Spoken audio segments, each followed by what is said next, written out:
सुप्रभात बच्चों। हिंदी की कक्षा में आप सबों का हार्दिक अभिनंदन। बच्चों, आज हम पुनः सर्वेश्वर दयाल सक्सेना रचित मानवीय करुणा की दिव्य पाठ का अध्ययन करेंगे। अब तक आप लोगों ने जाना कि फादर मन से सन्यासी नहीं थे, संकल्प से सन्यासी थे। क्योंकि वे दृढ़ संकल्प के बल पर सन्यासी बने थे। इन्होंने अपनी इंजीनियरिंग की पढ़ाई पूरी किए बिना सन्यास ले लिया। फादर जब भी दिल्ली आते, लेखक से मिले बिना नहीं जाते, चाहे कैसी भी प्रतिकूल परिस्थितियां क्यों न हो। वे हिंदी को राष्ट्रभाषा के रूप में देखना चाहते थे। वे हर मंच से इस मुद्दे को उठाते थे और हिंदी की उपेक्षा पर अपना दुख भी प्रकट करते थे।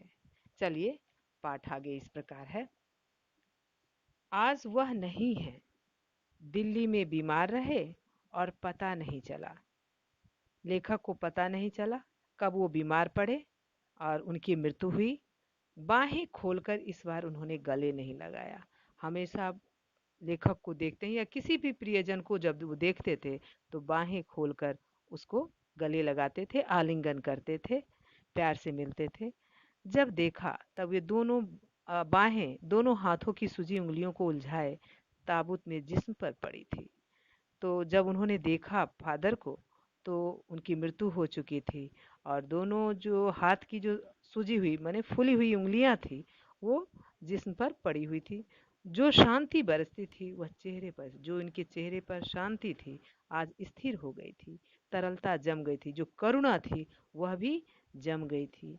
वह 18 अगस्त 1982 की सुबह 10 बजे का समय था।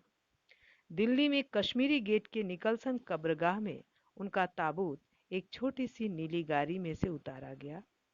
कुछ पादरी, रघुवंश जी का बेटा और उनके परिजन राजेश्वर सिंह उसे उतार रहे थे। ये फिर उसे उठाकर एक लंबी संकड़ी उदास पेड़ों की घनी छाह वाली सड़क से कब्रगाह के आखिरी छोर तक ले जाया गया, जहां धरती की गोद में सुलाने के लिए कब्र अवाक मुंह खोले लेटी थी। मतलब उनका संस्कार दिल्ली में कश्मीरी गेट के निकलसन कब्रगाह में किया गया और उनके पार्थिव शरीर को रघुवंश जी, जो उनके अभिन्न मित्र थे, उनका बेटा और उनके जो परिजन थे रघुवंश सिंह के, राजेश्वर सिंह, गाड़ी से उतारे और फिर उनको कब्रगाह तक ले गए। ऊपर करील की घनी छाह थी, चारों ओर कब्रें और तेज धूप के वृत्त, चारों ओर तेज धूप था।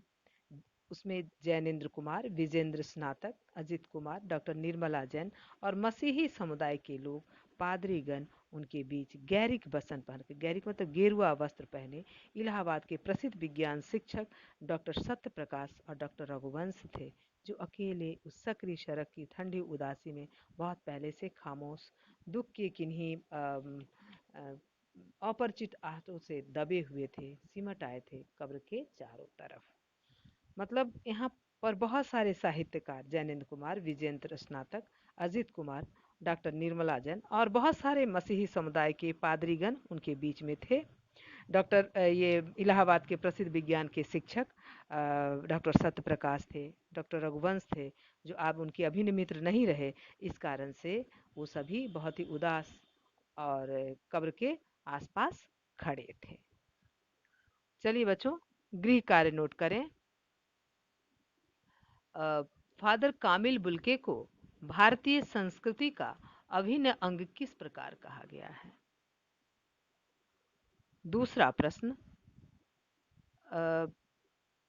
पाठ के आधार पर फादर कामिल बुल्के की जो छवि उभरती है उसे अपने शब्दों में लिखिए।